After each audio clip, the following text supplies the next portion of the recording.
ब्रह्मरूपमादिमध्यशेषसर्वभाषकम् भावषट्कहीनरूपनित्यशतमदयम् ब्रह्मणोऽधिगोचरं च नेति नेति भावितं त्वं नमामि देवदेव রামকৃষ্ণমীশ্বরম।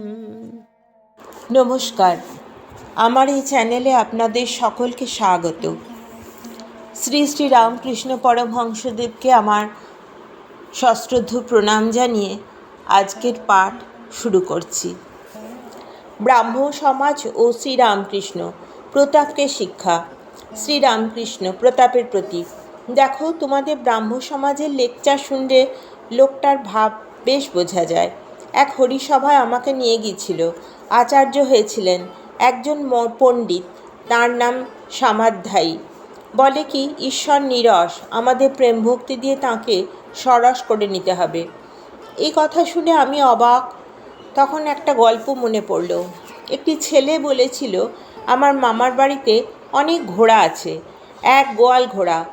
এখন গোয়াল যদি হয় তাহলে কখনো ঘোড়া থাকতে পারে না, গরু থাকাই সম্ভব। এরূপ অসম্বন্ধ কথা শুনলে লোকে কী ভাবে? এই ভাবে যে ঘোড়া টোড়া কিছুই নাই। সকলের হাস্য। একজন ভক্ত, ঘোড়া তো নাই, গরুও নাই।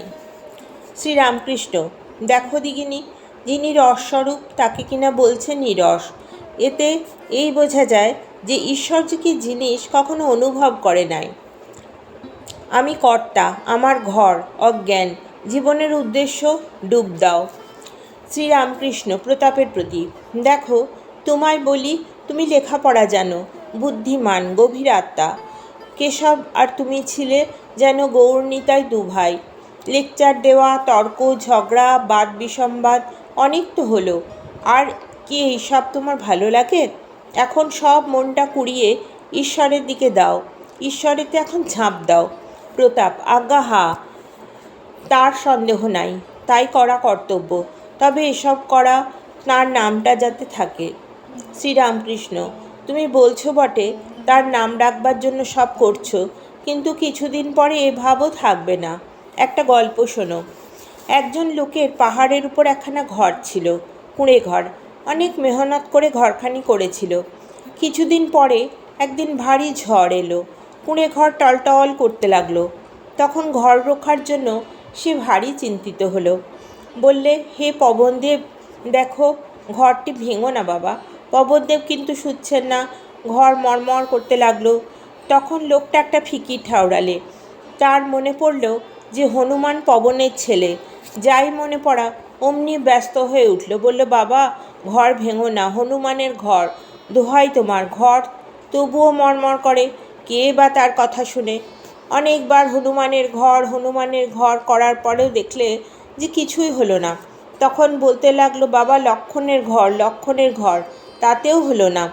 তখন বলে, বাবা, রামের ঘর, দেখো বাবা, ভেঙো না, দোহাই তোমার, তাতেও কিছু হলো না।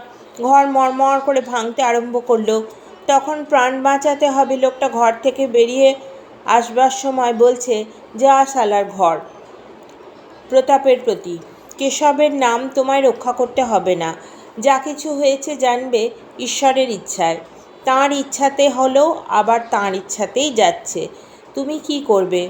তোমার এখন কর্তব্য যে ঈশ্বরেতে সব মন দাও, তাঁর প্রেমের সাগরে ঝাঁপ দাও। এই কথা বলিয়া ঠাকুর সেই অতুলনীয় কণ্ঠে মধুর গান গাইতে লাগিলেন।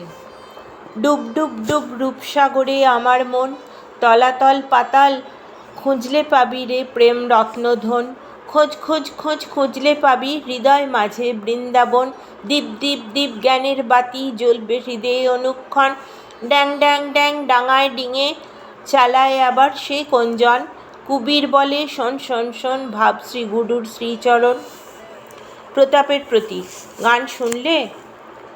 লেকচার, ঝগড়া ওসব তো অনেক হলো, এখন ডুব দাও। আর এই সমুদ্রে ডুব দিলে মরবার ভয় নাই। এ যে অমৃতের সাগর।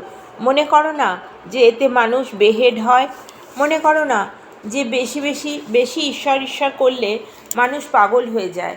আমি নরেন্দ্রকে বলেছিলাম, মহাশয় নরেন্দ্রকে? শ্রীরামকৃষ্ণ: ও আছে একটি ছোকরা। আমি নরেন্দ্রকে বলেছিলুম, দেখ, ঈশ্বর রসের সাগর, তোর কি ইচ্ছে হয় নাকি যে এই রসের সাগরে ডুব দিই? আচ্ছা, মনে করো 1 খুলি রস আছে, তুই মাছি হয়েছিস, তা কোনখানে বসে রস খাবি?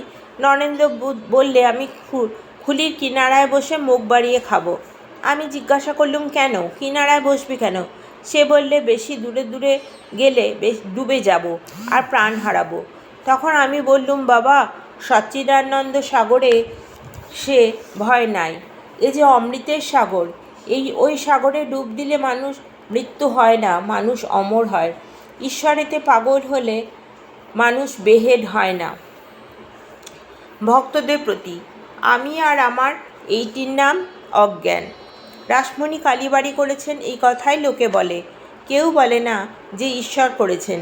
ব্রাহ্ম সমাজ অমুক লোক করে গেছেন, এ কথা আর কেউ বলে না যে ঈশ্বরের ইচ্ছায় এটি হয়েছে। আমি করছি, এইটির নাম অজ্ঞান। হে ঈশ্বর, তুমি কর্তা আর আমি অকর্তা, তুমি যন্ত্রী আর আমি যন্ত্র, এইটির নাম জ্ঞান। যে ঈশ্বর, হে ঈশ্বর, আমার কিছুই নয়, এ মন্দির আমার নয়, এ কালীবাড়ি আমার নয়, এ সমাজ আমার নয়, এ সব তোমার জিনিস। এই স্ত্রী, পুত্র, পরিবার, এসব কিছুই আমার নয়, সব তোমার জিনিস, এর নাম জ্ঞান।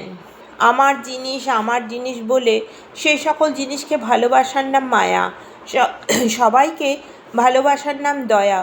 শুধু ব্রাহ্ম সমাজের লোকগুলিকে ভালোবাসি কি শুধু পরিবারদের ভালোবাসি, এর নাম মায়া। শুধু দেশের লোকগুলিকে ভালোবাসি, এর নাম মায়া। সব দেশের লোককে ভালোবাসা, সব ধর্মের লোকদের ভালোবাসা, এটি দয়া থেকে হয়, ভক্তি থেকে হয়। মায়াতে মানুষ বদ্ধ হয়ে যায়, ভগবান থেকে বিমুখ হয়। দয়া করে ঈশ্বর লাভ হয়, দয়া থেকে ঈশ্বর লাভ হয়। শুকদেব, নারদ এরা দয়া রেখেছিলেন। আজকের পাঠ এই পর্যন্তই। আপনারা সকলে ধৈর্য ধরে আমার এই পাঠ শুনলেন, সেজন্য আপনাদের সকলকে অসংখ্য ধন্যবাদ। শ্রী শ্রী রামকৃষ্ণ পরমহংসদেব, শ্রী শ্রী মা এবং স্বামী বিবেকানন্দকে আমার ভক্তিপূর্ণ প্রণাম জানিয়ে আজকের এই পাঠ শেষ করছি। যদি আমার এই চ্যানেলটি সাবস্ক্রাইব করেন তাহলে পরবর্তী পর্বগুলি পেতে অসুবিধা হবে না। নমস্কার, ভালো থাকবেন।